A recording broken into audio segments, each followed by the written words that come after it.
നമ്മളടക്കമുള്ള ചെറുതും വലുതുമായ മാധ്യമങ്ങളെല്ലാം പലവട്ടം പറഞ്ഞ വാർത്തകളാണ്.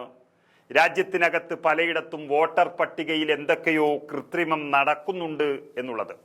പക്ഷേ കൂടുതലൊന്നും പറയാതെ നമ്മുടെ രാജ്യത്തിൻ്റെ ജനാധിപത്യ സംവിധാനത്തെ നിർബന്ധപൂർവം വിശ്വസിച്ചുകൊണ്ട് എല്ലാവരും മുന്നോട്ട് പോയി.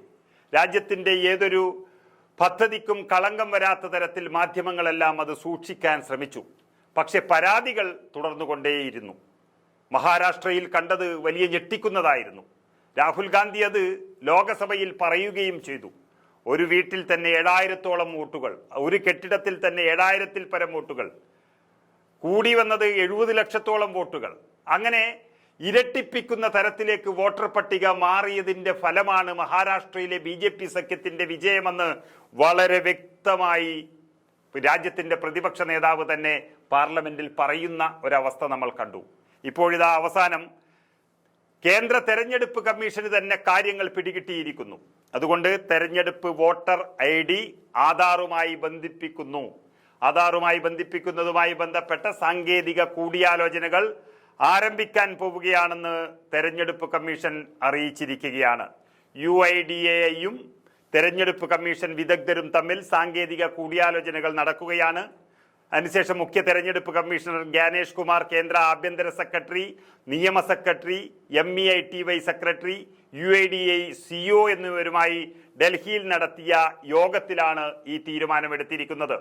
ഭരണഘടനയുടെ ആർട്ടിക്കിൾ 326, 1950 ജനപ്രാതിനിധ്യ നിയമം സെക്ഷൻ 23/4, 23/5, 23/6 എന്നിവയിലെ വ്യവസ്ഥകൾ അനുസരിച്ചും സുപ്രീം കോടതിയുടെ വിധിന്യായം അനുസരിച്ചും മാത്രം വോട്ടർ ID കാർഡ് ആധാറുമായി ബന്ധിപ്പിക്കാൻ കഴിയുകയുള്ളൂവെന്ന് തീരുമാനിച്ചതായി തെരഞ്ഞെടുപ്പ് കമ്മീഷൻ പുറത്തിറക്കിയ പ്രസ്താവനയിൽ വ്യക്തമാക്കിയിരിക്കുന്നു.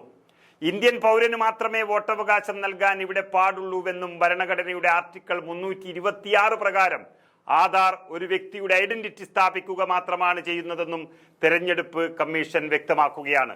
അടുത്ത 3 മാസത്തിനുള്ളിൽ ഡ്യൂപ്ലിക്കേറ്റ് വോട്ടർ ID പ്രശ്നങ്ങൾ പരിഹരിക്കുക, ബൂത്ത് ലെവൽ പോളിംഗ്, കൗണ്ടിംഗ്, തെരഞ്ഞെടുപ്പ് ഏജന്റുമാർ തുടങ്ങിയ ഫീൽഡ് ലെവൽ രാഷ്ട്രീയ ഏജന്റുമാർക്ക് അവരുടെ നിർണായക പങ്കിനെക്കുറിച്ച് പരിശീലനം നൽകുക തുടങ്ങിയ കാര്യങ്ങളെല്ലാം തെരഞ്ഞെടുപ്പ് കമ്മീഷൻ ലക്ഷ്യം വയ്ക്കുകയും അത് മുൻകൈയെടുത്ത് നടത്തുകയും ചെയ്യുകയാണ്.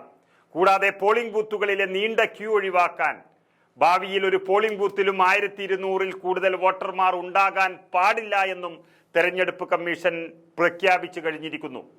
ഇതെല്ലാം വോട്ടർ പട്ടികയിൽ മാത്രമല്ല വോട്ടിങ്ങിലും ക്രമക്കേട് നടത്താനുള്ള സാധ്യതകളാണ് തെരഞ്ഞെടുപ്പ് കമ്മീഷൻ മുൻകൂട്ടി കാണുന്നത്. ഒരുപക്ഷെ അതൊക്കെ നടന്നിട്ടുണ്ടാകാം എന്നുള്ള കണ്ടെത്തലുകളെയാണ് ഇത്തരമൊരു മാറ്റത്തിലേക്ക് തെരഞ്ഞെടുപ്പ് കമ്മീഷനെ പ്രേരിപ്പിച്ചിരിക്കുന്നത്. അടുത്തിടെ കോൺഗ്രസും തൃണമൂൽ കോൺഗ്രസും ഉൾപ്പെടെയുള്ള പ്രതിപക്ഷ പാർട്ടികളെല്ലാം വ്യാജ വോട്ടർ ID കാർഡിനെ കുറിച്ച് വലിയ രീതിയിൽ ആശങ്ക പ്രകടിപ്പിക്കുകയും പാർലമെന്റിലടക്കം അത് തുറന്നുകാട്ടുകയും ചെയ്തിരുന്നു. ഇതിനെ തുടർന്ന് തെരഞ്ഞെടുപ്പ് പ്രക്രിയ ശക്തിപ്പെടുത്തുന്നതിനായി മുതിർന്ന രാഷ്ട്രീയക്കാരുമായി കൂടിക്കാഴ്ചകൾ നടത്തുമെന്നും രാഷ്ട്രീയ പാർട്ടികളിൽ നിന്ന് നിർദ്ദേശങ്ങൾ ക്ഷണിക്കുമെന്നും ഒക്കെ കേന്ദ്ര തെരഞ്ഞെടുപ്പ് കമ്മീഷൻ പ്രഖ്യാപിച്ചതാണ്. അതാണിപ്പോൾ നടക്കാൻ പോകുന്നത്. അതേസമയം വോട്ടർ ID ആധാർ കാർഡുമായി ബന്ധിപ്പിക്കാനുള്ള നീക്കത്തെ കോൺഗ്രസ് പാർട്ടിയടക്കം സ്വാഗതം ചെയ്യുമ്പോൾ BJP ഒന്നും മിണ്ടുന്നില്ല എന്നുള്ളതും മറ്റൊരു വശം. ഏതായാലും മഹാരാഷ്ട്ര നിയമസഭാ തെരഞ്ഞെടുപ്പ് രാജ്യത്തെ വോട്ടർ ക്രമക്കേടുകളെ കണ്ടെത്തുകയും ഒരുപക്ഷെ വോട്ടർ സംവിധാനത്തിൽ തന്നെ വലിയ മാറ്റങ്ങൾ വരുത്താൻ കാരണമാവുകയും ചെയ്തിരിക്കുന്നു എന്ന് വേണമെങ്കിൽ പറയാം. മഹാരാഷ്ട്ര നിയമസഭാ തെരഞ്ഞെടുപ്പ് സംബന്ധിച്ച് കോൺഗ്രസ് പാർട്ടിയും പ്രതിപക്ഷ നേതാവ് രാഹുൽ ഗാന്ധിയും ഉന്നയിച്ച ആരോപണത്തിന് മേലുള്ള വ്യക്തമായൊരു അംഗീകാരമാണ് ഈ നീക്കമെന്നും തെരഞ്ഞെടുപ്പ് കമ്മീഷനും തെരഞ്ഞെടുപ്പുകളും നിരീക്ഷിക്കുന്നതിനായി രൂപീകരിച്ച പാർട്ടിയുടെ empowered action group of leaders and experts പുറത്തിറക്കിയ പ്രസ്താവനയിൽ വ്യക്തമാക്കുന്നു. മഹാരാഷ്ട്ര നിയമസഭാ തെരഞ്ഞെടുപ്പ് ഫലം പുറത്തുവന്ന് ഒരാഴ്ചക്കുള്ളിലാണ് അവിടുത്തെ വോട്ടർ പട്ടികയിൽ വലിയ രീതിയിൽ ക്രമക്കേട് ആരോപിച്ചുകൊണ്ട് കോൺഗ്രസ് തെരഞ്ഞെടുപ്പ് കമ്മീഷന് കത്ത് നൽകിയത്. അതിനുശേഷം രാഹുൽ ഗാന്ധി ഇതിനെപ്പറ്റി തുടർച്ചയായി പരാതികൾ ഉന്നയിക്കുകയും അതിൻ്റെ സത്യാവസ്ഥകൾ കണ്ടെത്തുകയും ലോകസഭയിൽ അത് പറയുകയും ചെയ്തിരുന്നു. സർക്കാർ കണക്കുകളനുസരിച്ച് മഹാരാഷ്ട്രയിൽ വോട്ടവകാശമുള്ളവരുടെ എണ്ണം 9.54 കോടിയാണ്.